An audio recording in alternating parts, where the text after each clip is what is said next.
Hello there, this is David from David Books and Comics, and today I thought I'd show you something of the origins of Sword and Planet, and perhaps the influence on sword and sorcery of the work of Edwin L.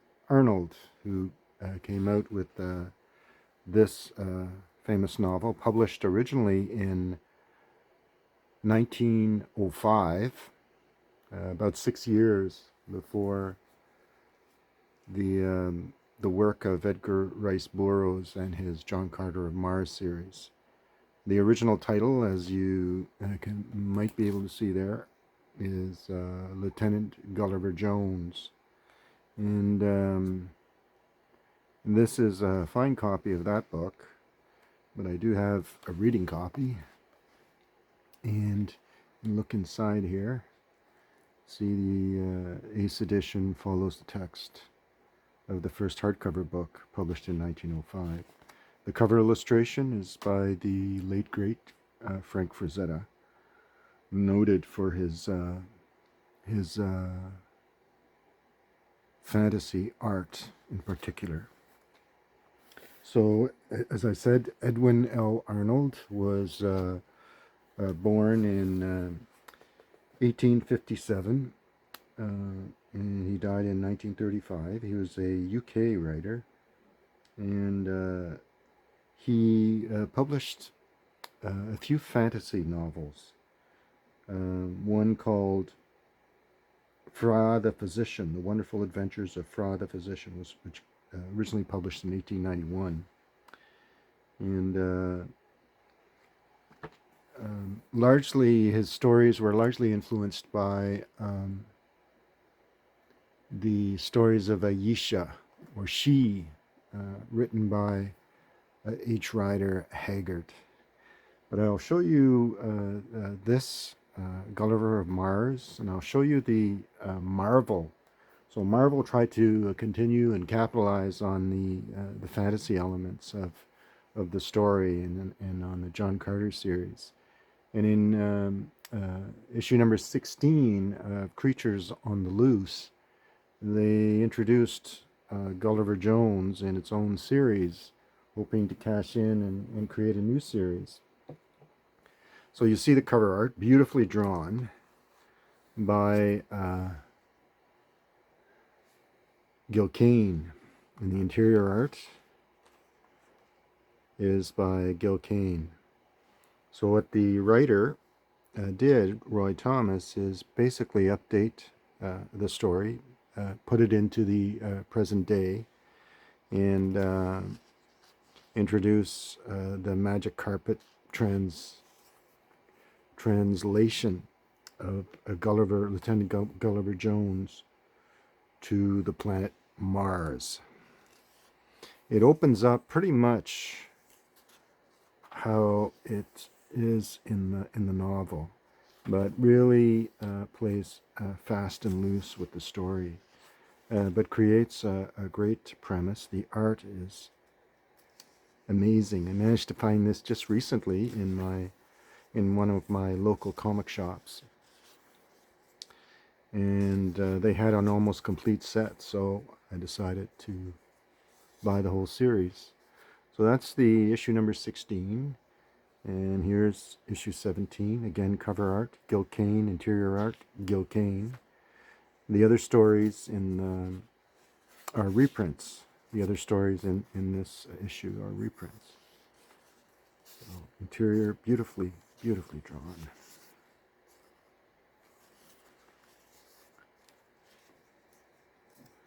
You don't see too many modern art using that much panel work, much detail in their panels.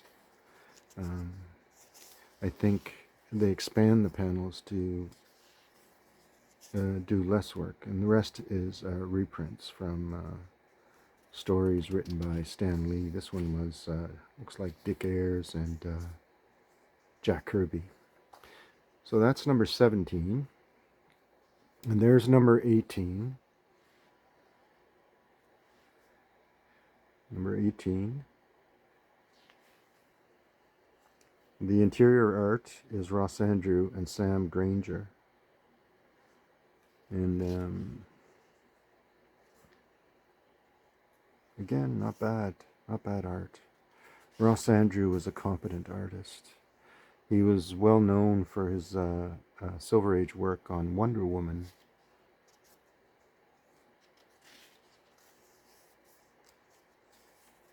So that's that one, number 18. Number 19, cover art, Gil Kane. Interior art, Gil Kane.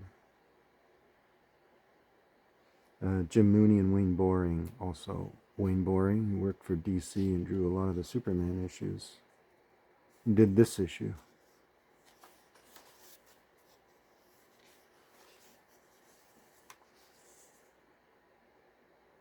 So that's number 19. I don't have number 20, but I do have number 21, which features cover art by Jim Steranko.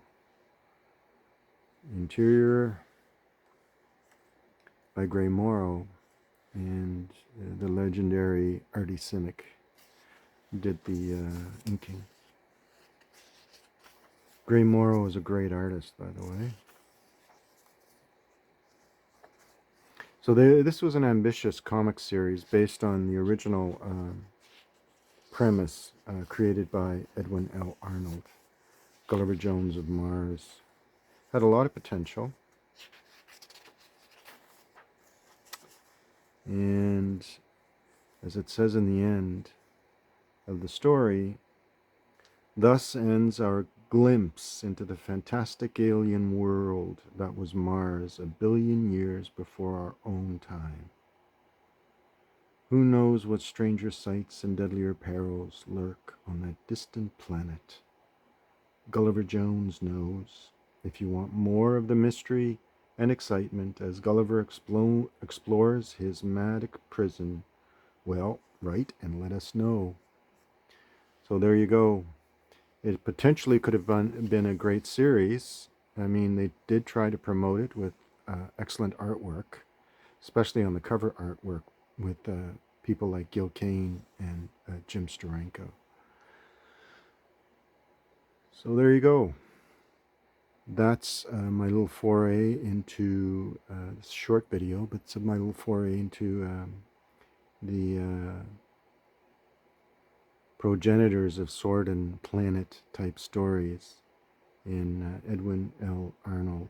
Edwin L. Arnold writes in a very classical style of English.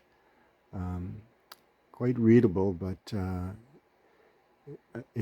you have to slog through it a little bit because Old English you tend to be more descriptive than modern English. Unlike somebody like Dashiell Hammett or Raymond Chandler, or people like Ernest Hemingway. Edwin L. Arnold tended to write, even Edgar Rice Burroughs' novels, like this one, A Princess of Mars. This one published, of course, by Ballantyne Books back in, I believe it was 1963.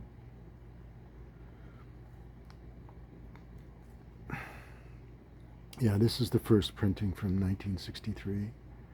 The original edition appeared in All Story magazine 1912. Copyright renewed, probably issued as a hardcover in 1939. This is the first Ballantyne paperback edition. Even with Edgar Rice Burroughs, the English is kind of a little bit too descriptive.